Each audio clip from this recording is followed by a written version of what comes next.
देखिए, फ्रांस के विदेश मंत्री का बड़ा बयान आ गया है। युद्ध में उतरने के लिए तैयार है फ्रांस। ये बहुत बड़ा स्टेटमेंट है, बहुत बड़ा बयान है। खाड़ी देशों और जॉर्डन की करेंगे रक्षा, इनकी रक्षा के लिए युद्ध में उतरने को हम तैयार हैं, ये फ्रांस कह रहा है। मतलब ये बिग स्टेटमेंट, बहुत बड़ी बात, बड़ा बयान। फ्रांस के विदेश मंत्री का ये स्टेटमेंट आया है। उनका बयान कहता है कि युद्ध में उतरने के लिए हम तैयार हैं, यानी फ्रांस तैयार है। खाड़ी देशों और जॉर्डन की हम रक्षा करेंगे, इनकी रक्षा के लिए युद्ध में उतरने को हम तैयार। ये बड़ी खबर, ब्रेकिंग न्यूज इस वक्त। लेकिन दुनिया दहल रही है, कई मोर्चों पर जंग जारी है। ईरान पीछे हटने को तैयार नहीं। मिसाइल्स बरस रहे हैं, गरज रहे हैं। अमेरिका और इजराइल भी लगातार बमबारी को अंजाम दे रहा है। अब देखिए, जरा समझिए, यानी कि ईरान युद्ध में नाटो देशों की एंट्री हो चुकी है। इससे पहले फ्रांस, जर्मनी और ब्रिटेन ने साझा बयान दिया था, संयुक्त जंग में अमेरिका का साथ निभाएंगे, अपने साझा हितों की सुरक्षा करेंगे, ईरान के मिसाइल्स, ड्रोन को नष्ट करेंगे। और इस बीच ब्रिटेन ने पहले ही अपने बेस अमेरिका के लिए खोल दिए हैं। ब्रिटेन के प्रधानमंत्री कीर स्टारमर ने खुद ये जानकारी दी है। तो ये बिग ब्रेकिंग, बड़ी खबर। देखिए, एनडीटीवी इंडिया पर सबसे पहले आप सभी तक ब्रेकिंग न्यूज पहुंच रही है। हर एक तस्वीर, युद्ध से जुड़ी हर एक अपडेट, आप सिर्फ बने रहे एनडीटीवी इंडिया के साथ। ये एक और बड़ी खबर, क्योंकि ईरान युद्ध में नाटो देशों की एंट्री अपने आप में बहुत खतरनाक मंसूबा। इससे पहले फ्रांस, जर्मनी और ब्रिटेन ने साझा बयान दिया था कि जंग में अमेरिका का साथ दिखाई देंगे। हम जो बयान आ रहा है वो सुनवा देते हैं, सुनिए।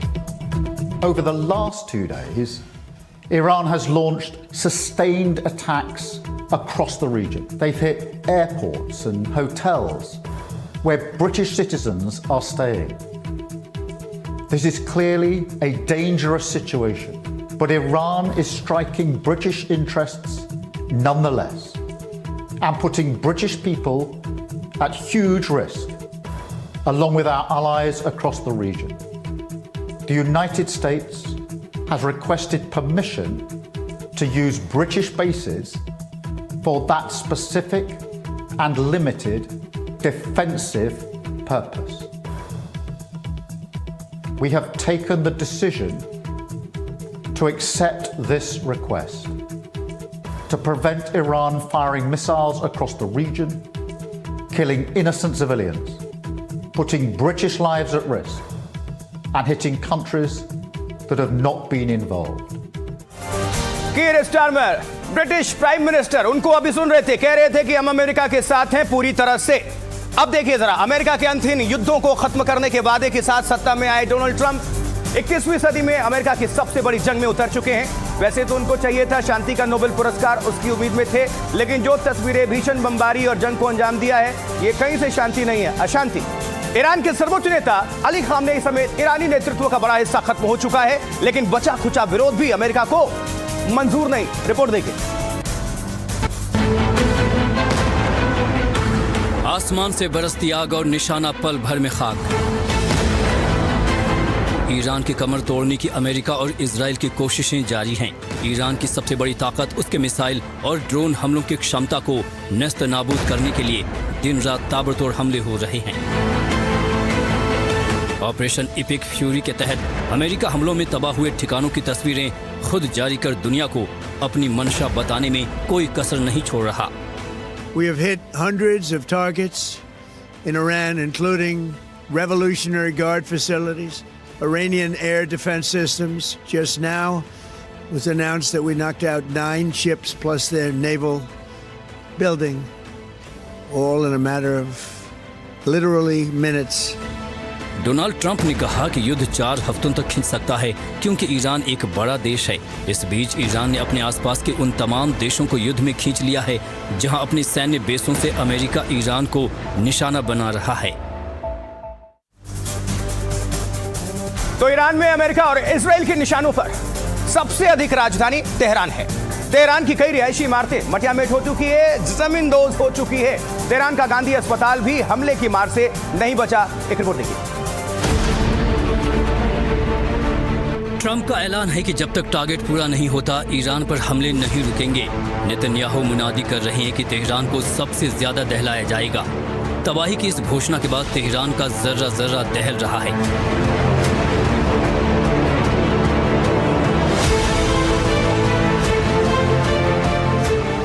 इस वीडियो में इजराइल ने एक साथ 4 इमारतों को मलबे में तब्दील कर दिया है। हमला इतना विध्वंसक था कि सब कुछ तबाह हो चुका है।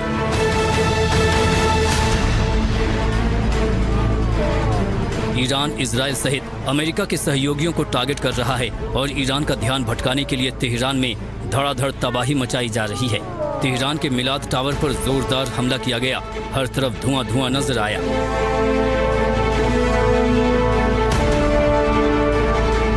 तेहरान में ईरानी सेना के हेडक्वार्टर पर एक साथ 3 मिसाइलों से हमला किया गया। अटैक के बाद चारों तरफ सिर्फ बर्बादी के सबूत रह गए।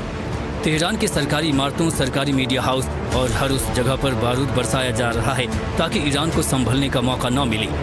ईरान इजराइल पर ताबड़तोड़ हमले कर रहा है। ट्रंप और नेतन्याहू के ऐलान के बाद ईरान ने भी साफ कह दिया है कि वो किसी से बात करने के मूड में नहीं है।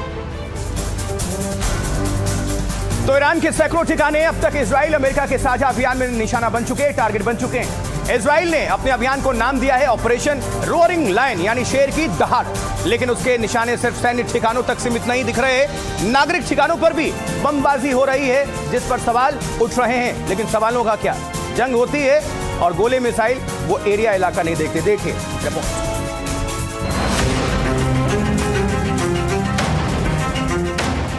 तेहरान के अब्बास आबाद जिले की सरकारी इमारत बीती रात इजराइल अमेरिका के साझा हमले में ये भी निशाना बन गई। पल भर में वहां तबाही का मंजर था।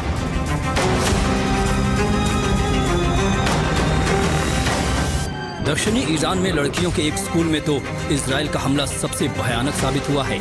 ईरान के सरकारी मीडिया के मुताबिक यहां 164 लोग मारे गए और 96 घायल हुए हैं।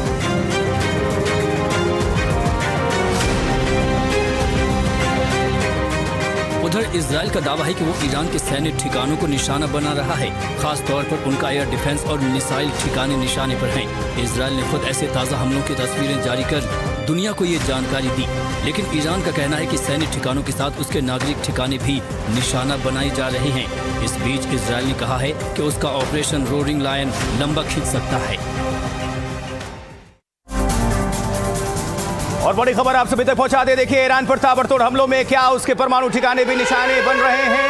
IAEA में ईरान के राजनयिक रेजा नजवी ने दावा किया है कि नतांज में उसके परमाणु ठिकाने पर अटैक हुआ है।